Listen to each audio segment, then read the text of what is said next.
Late Night Health continues. My name is Darrell Wayne, sitting in for Mark Alyn this week, and our guest is Erin-Thompson. Erin is the Global Partnerships Director for the Polk-Institute Foundation. And I guess, first of all, Erin, welcome to the radio program. Thank you so much for having me and for having us, the Polk-Institute Foundation, too. Speaking of that, why don't you tell us a little bit about the foundation, what it's about, when it was formed, how it was formed, and why it exists? Sure. This organization is really near and dear to my heart. One of my mentors in the social entrepreneur space started a foundation. It's an online platform that anybody in the country, as long as you're willing to adjust to the time zone, but anybody in the country can participate. We have 3 phases to the program. The first is a master's degree level conversation and education around entrepreneurship, like what it is. You learn about finances, your balance sheets and things that you need to know. The second phase is you get partnered with a mentor. And then the third is setting you up for access to capital. So it's about a 1.5 to 2-year long program, depending on how engaged and, driven the participant is. It's free of charge. And our main mission is to launch 1,000 businesses. We call them entrepreneurships over the next 10 years. Now, the people that participate in this, are they doing this because they are challenged in some way as far as needs are concerned? Well, everybody, I'd like to say you're either born to be an entrepreneur or you're not, right? Like some people have it. Some people would rather create something from nothing than, work for somebody else. But even those people need to develop their skills, and no one person knows everything about business. So what we're offering is an opportunity for people to come together, build community among other entrepreneurs, but then also be around experts and people who have mastered a certain area of business, so that they can learn and grow and accelerate and be able to be sustainable in the long run too. I was one of those mid-career professionals that went back to school, got me my MBA in organizational behavior about halfway through my professional career. Okay. It's one of those things, if I knew then what I knew now, things might have gone differently in a variety of situations. Hindsight is 20/20. You can never know too much, I guess. That's right. And, there's been a lot of exposure, obviously, to business acumen. You've got Shark Tank on TV where people are going in and showing their wares. I mean, I'm not sure that there is any real right answers with some of those guys, right? If they say, is this your sole product? You say, yes. They say, well, it's a one-trick pony. And if they say, oh, I've got 3 or 4 other innovations, well, then you're spreading yourself too thin and you need to stick to your knitting. So, I mean, there's no real good answers and no real solid bad answers. It just depends on what you do with the information when you get it. Yeah, a lot of it is trial and error. Like you have to play to win. You got to show up to win, and you have to be willing to, bet on yourself and take a chance. A lot of what we teach, though, on top of, the basic, to plan for, Murphy's Law when things go wrong, because they will, is teamwork. Like that's what we offer that's different than most other programs, and that would benefit somebody who's out there just on their own. It's a matter of how strong is your team? Are you looking for to build? I mean, can you work on your business and not in your business? It's really about scalability, and believe it or not, there are systems and processes that have worked in the past, and that's part of what we teach in our curriculum, in order to have people really have a winning shot. Because a lot of businesses fail their first few years, and so what we're there to be is like training wheels. What is there to say is it sounds like there have been pieces of this information available in various locations, whether it be SCORE, years ago, the retired executives that do mentorships and counseling and stuff like that. Yeah. Places that would help you find venture capital or angel funding or things like that. And then there are places to go to get an education. This sounds like a place where it's all tied together. Yep, it's a one-stop shop, and it's free. And is it, where is this available? At polk-institute.org, if you go and look us up online, our application process is open if you want to do the full program. Like I said, it's about 1.5 to 2 years of your life. So you definitely want to come in with a solid business idea that you plan to grow beyond, $1 million or more within the next, the future few years. We don't want people who are just trying to be solopreneurs or play it small. We want to work with people who really want to expand and have a real footprint out in the industries, different industries. It could be any type of business. We even work with people who have nonprofit organizations. And then if you just want to get a taste and you're not sure yet, if you want to make that full commitment, we do have an event coming up. It's the Women's Pitch Competition on October 19th. It is a special month for women entrepreneurs and Women's Month. So we're hosting a competition for people who, give them a chance to win some money, get some coaching around pitching, leading up to the competition. And then if you're just a fan of things like Shark Tank, or you're just like a business nerd like me, you may want to come out and just network and meet some of your same kind. That sounds like a great idea, and it sounds like a great opportunity to get some more of an insider's view of what's going on within the company itself. Now, you're one of the founding members of the organization, correct? I am. I feel really honored to be so. I met Professor Polk. Gary Polk is the founder. It's named after him. But I met him in an incubator program at CSU Dominguez Hills years ago. When I had started my own nonprofit organization called the S-Word Project, and it was about creating a safe space for teens to talk about sex and relationships. I entered into a women's competition at the school, won first place, and part of my prize was to get a chance to be a part of this incubator. So basically what Professor Polk has done is taken that smaller pilot model and turned it into this foundation, the Polk-Institute Foundation for Social Entrepreneurship. So you see, it's profit, nonprofit. Yours was a 501c3. Yeah. Other people, if somebody wants to invent a rocket, or somebody else wants to invent donuts, they're all sort of covered. It's fair game. You're welcome here, and you can be part of the family no matter what you're into. I would say about 50% of our enrollment, because we have different cohorts that have started over the last few years, but 50% have products, the other 50 have services, and then a portion of those, maybe 10% of those, are nonprofits. Nonprofits, people think about it, but it's run like a business. At the end of the day, you still want to be profitable. And then if you are profitable, if you are a for-profit, you definitely want to be aware of the triple bottom line, which is something that we stand on. The social entrepreneurship part is people, planet, profit. We teach instruct and train the people that come through our program about B Corporation under the B Lab. We teach them about how to really be sure that their foundation is set up to take really good care of themselves, the people on their team, and then also the community. So it's about business, and we definitely will teach you to be profitable, but it's also about making a difference and having an impact and doing something that'll live way beyond you. So you may be building a business, a for-profit business, but you definitely recommend that someone have some sort of component there that is charity related or gives back to the community, or like a cause that they're passionate about.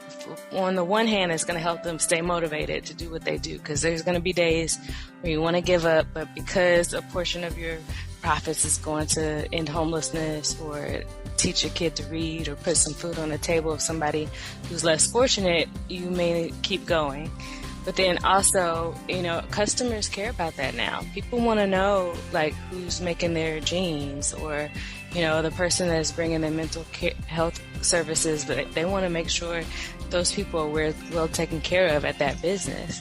So it's important, just to be competitive in order to think on a more social level and a community impact level.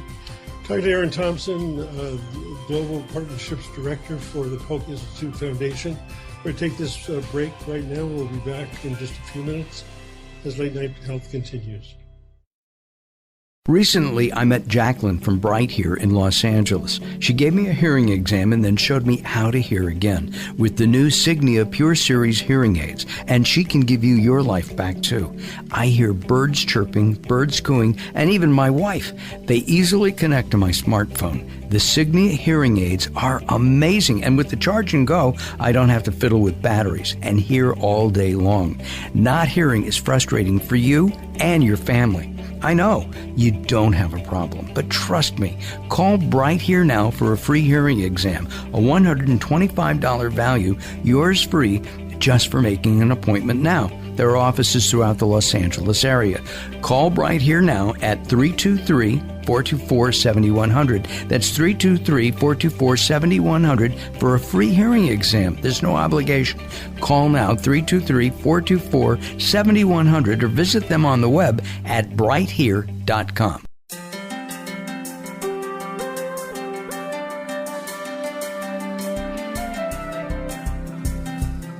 Late Night Health is proud of our partnership with the EBC, the Evolutionary Business Council.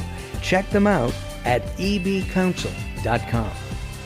You're listening to Late Night Health with Mark Alyn. The show continues in a moment.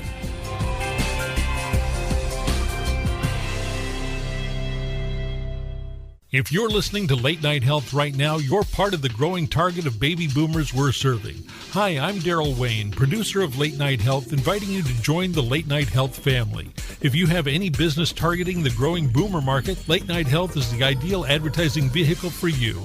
From vitamins to insurance, alternative health to Western-style medicine, Late Night Health caters to the growing population of those over 40 years old.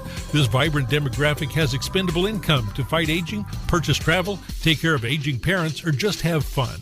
Find out about the advertising opportunities with Late Night Health. Call us at 805-391-0308.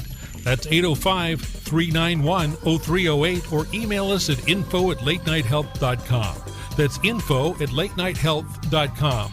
Join Late Night Health as we empower people to take charge of their own health care. Call now at 805-391-0308. That's 805-391-0308.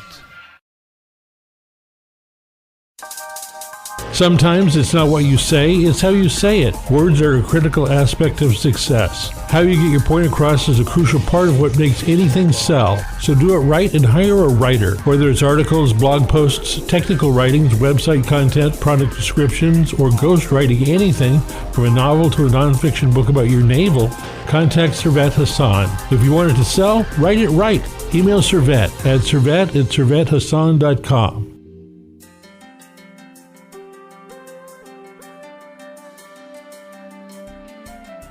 Late Night Health continues. My name is Darrell Wayne, sitting in for Mark Alyn, and we have Erin-Thompson with us, the Global Partnerships Director for the Polk-Institute Foundation. And it sounds like they're doing some amazing things across the country to help people find focus and get more entrepreneurs started and grown, incubated, if you will. And how long have you guys been doing this at this point? 2 years. We started at the beginning of the pandemic, and I feel like it was June or July when I got the phone call that this was happening, and then January the following year on Martin Luther King's birthday, we launched the polk-institute. So this has been something that has really gotten us through, kind of just like being a part of a team that really cares about social entrepreneurship and training up the next crop of not only startups, but also we have a veterans cohort. So people who have, served in the military. We have a special group of them that are going through the program together. We also have a legacy cohort of people who've been in business over 10, 15 years, and, they're in a position to pass on their business, but, that requires a different level of conversation than a startup conversation. So we have a few different cohorts that we run at the same time. And, we're just really proud of the work that we've been able to do. Do you have some sort of a metric or some sort of a key performance indicators that you use to determine not only the success of your clients, but the success of the Polk-Institute itself? Definitely. Fortunately, we have a lot of people on our team who have an education background, so it's built into everything we do as far as like giving feedback and then also doing assessments on a regular basis so we know where people are and what they need. And of course, since there's an array of people who come to us, we definitely have to track all the different, extenuating factors that make them different, make sure that we're providing, what's needed. But ultimately, it's about sustainability for us. Like, we know that if the profits are up, if the team is up, if, everything is up, then that's a great indicator for us that we've done our job. And so far, so good. We have had a lot of success stories. Well, in times of COVID, this is going to be tough. I mean, you've got very professionally run organizations that have been in business a long time that have failed as a result of hitting the wall here with COVID. I think Sizzler, for example, right? Out of business. Yeah. These places closing their doors. And here's a chance for people not at that kind of level, yeah. At the big box level, but certainly at the... Well, historically, whenever there's tragedy, there's always opportunity as well. And, because people's jobs were so uncertain, nobody really knew. We all of a sudden found ourselves with some extra time on our hands for not having to travel somewhere.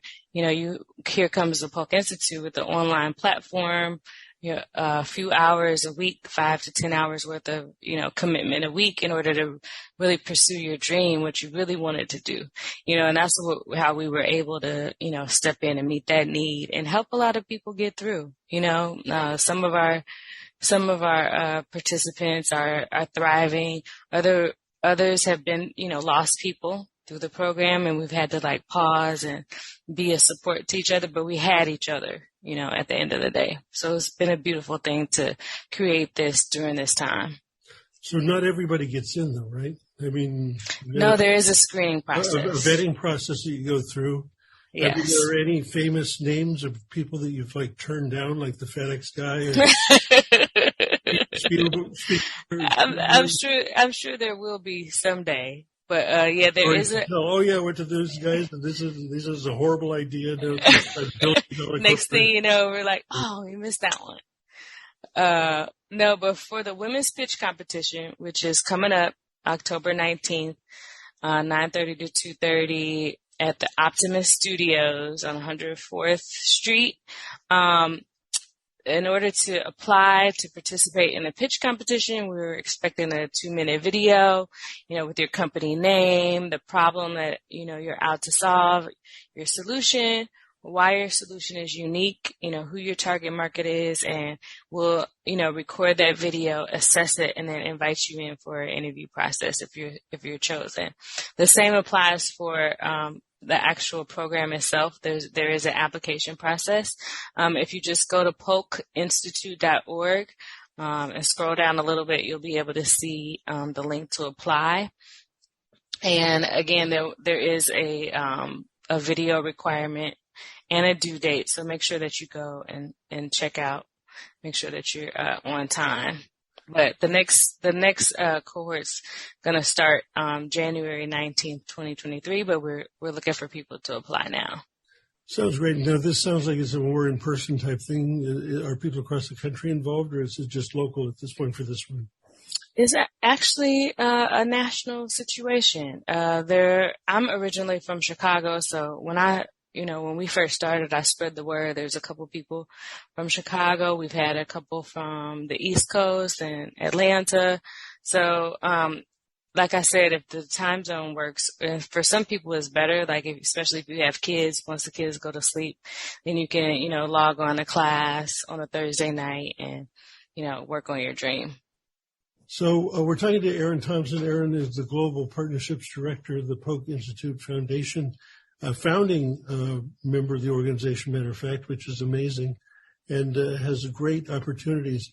I mean, if someone didn't have these type of services available to them that you're offering, it would be pretty tough to do on your own at this point, right?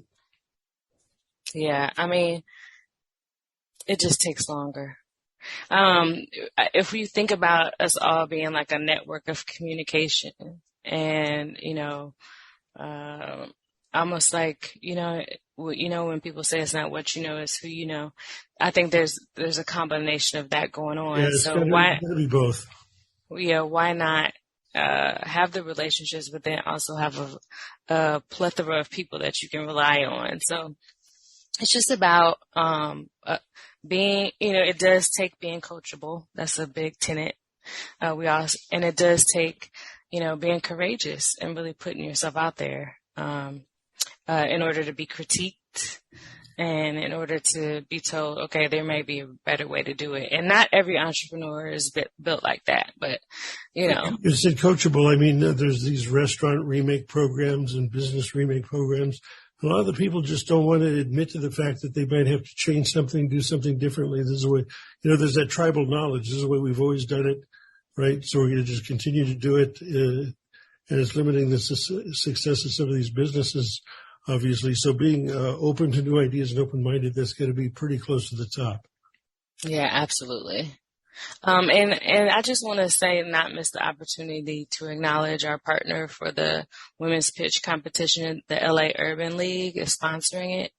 And I think that, just like having that network of people available to you, the network of resources, like we have, among our team, so many resources. Why not come and get it handed to you? Why do it the hard way and spend all the time when, we already got it? So, that's part of, making a decision to sign up for a program like this. And then if you think about it in the grand scheme of things, what's 1.5 years or 2 years for, that can help to almost guarantee your success if you're willing to stick with it and be coachable. Why not do it this way? 1 minute to go. Erin, final thoughts? I'm just grateful for people like you and for your program. Thank you for being a support to the Polk-Institute Foundation and inviting us here.